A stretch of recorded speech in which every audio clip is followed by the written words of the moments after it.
Suasana panik terlihat di kediaman keluarga Wijaya. Padahal seharusnya hari itu mereka bahagia. Karena sebentar lagi acara pernikahan putri bungsu keluarga itu akan digelar.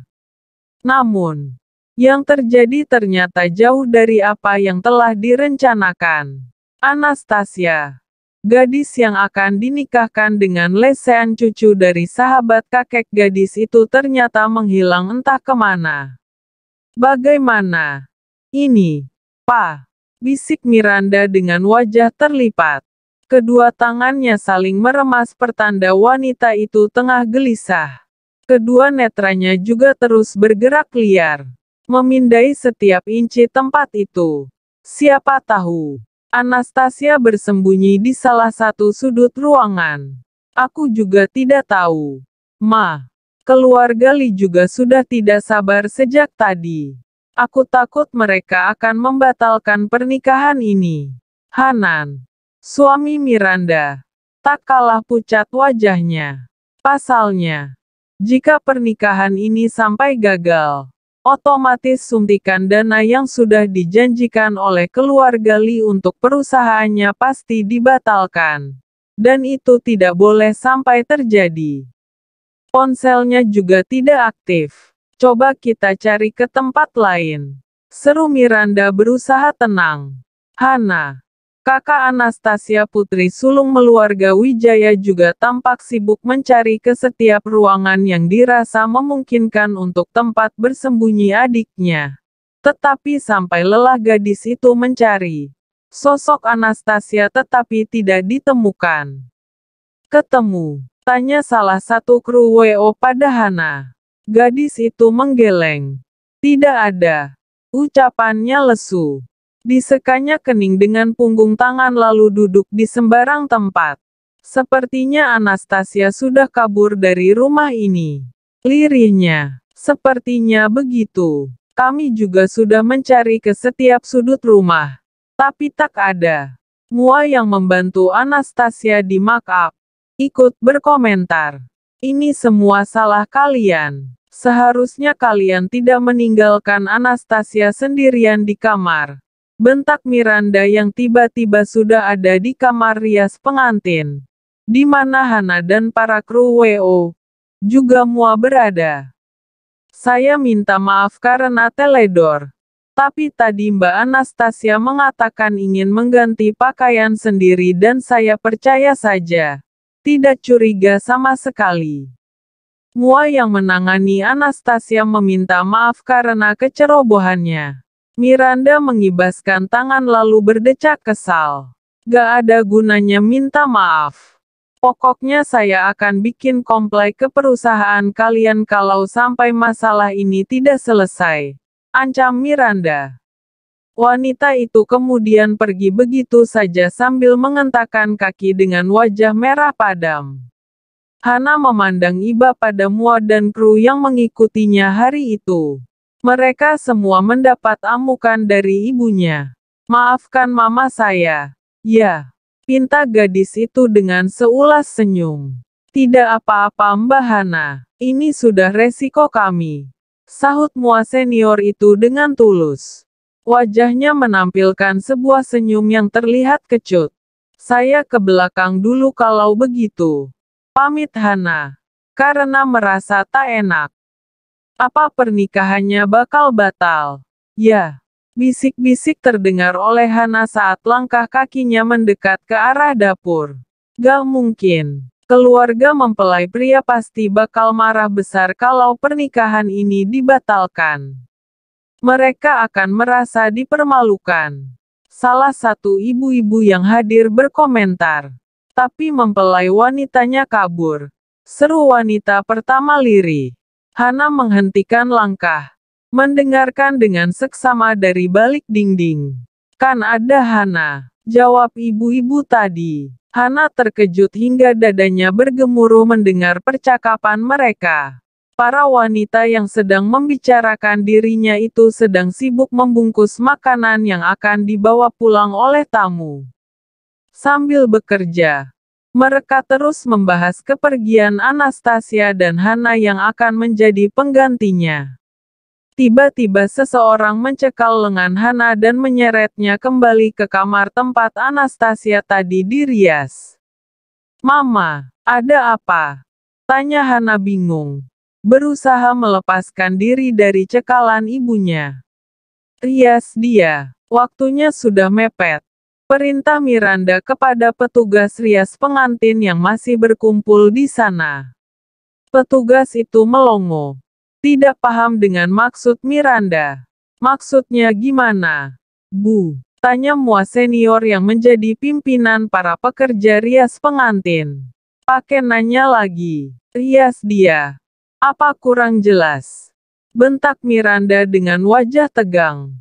"Baik, Bu." Dengan wajah pias, Mua itu bergerak maju dan mengarahkan Hana untuk duduk di kursi rias.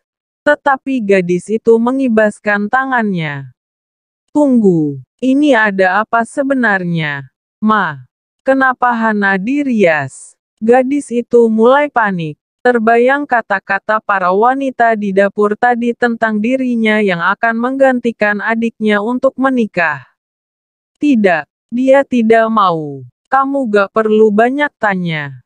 Ikuti saja perintah Mama," ujar wanita itu datar. Dia tetap berdiri tegak mengawasi para Mua dan Hana dari tempatnya semula. "Tidak, Hana tidak mau." Gadis itu memberontak. "Kamu harus mau." Nah, Hanan muncul di depan pintu dengan satu tangan bertengger di pinggang. "Papa tidak bisa membatalkan pernikahan ini, Nak," ucap ayahnya memelas. "Tapi bukan Hana yang seharusnya menikah. Lagi pula Hana masih mau menggapai cita-cita Hana." "Pa," rengek gadis itu. "Tapi Anastasia gak ada Hana. Kamu paham gak sih?" Miranda geram dan menarik paksa anak gadisnya ke kursi dan mendudukannya di sana. "Sekarang kamu harus menurut sama Mama. Juga Papa. Jangan membantah kalau kamu gak mau sesuatu yang buruk menimpa keluargamu. Mengerti? Tetapi bagaimana kalau calon suami Anastasia tidak menerimaku?" Gadis itu masih mencoba untuk menolak. "Mereka pasti akan menerima. Toh mereka belum mengenal Anastasia," jawab Miranda dengan seringai tipis di bibir. "Aku akan memastikan sendiri mereka menerimamu," imbuhnya dengan penuh percaya diri. Lemas seluruh persendian Hana mendengar ucapan ibunya. Air matanya luruh tanpa bisa dibendung. Gadis itu menatap penuh pengharapan kepada ayahnya. Tapi pria itu sama dinginnya dengan ibunya. Dia terenyak di kursi, menerima nasib yang tak pernah dibayangkan walau dalam mimpi. Menikah dengan orang yang dia tak kenal sama sekali. "Jangan menangis terus, Mbak. Nanti make up-nya gak bagus," bujuk petugas Mua itu kepadanya. Bukannya berhenti, Hana menangis semakin kuat hingga sesenggukan. "Yang sabar, ya Mbak," hibur Mua itu lagi. Disekanya wajah Hana pelan-pelan dengan tis, agar make up-nya tidak rusak. Mungkin ini sudah takdir. Siapa tahu suami Mbak ternyata orang yang tampan dan mencintai Mbak dengan tulus. Kita gak tahu rahasia Tuhan di balik satu cobaan, Mbak. Semua pasti ada hikmahnya. Nasihat Mua itu lagi. Perlahan Hana berhenti menangis. Benar. Semua pasti ada hikmahnya. Dia tidak boleh terus-terusan bersikap seperti anak kecil begini. Setidaknya, setelah menikah dia tidak akan tinggal di kediaman Wijaya lagi. Dia tidak akan dibanding-bandingkan lagi dengan Anastasia. Juga tidak perlu lagi bersusah payah melakukan segala hal untuk menutupi kesalahan adiknya itu. Dia tidak harus berkorban lagi. Dia akan bebas. Membayangkan hal tersebut membuat hati Hana sedikit lega. Sementara di ruangan depan, sedang terjadi keributan kecil. Penghulu dan keluarga pengantin pria yang menunggu sejak lama sudah tidak sabar dan mulai terlihat gusar.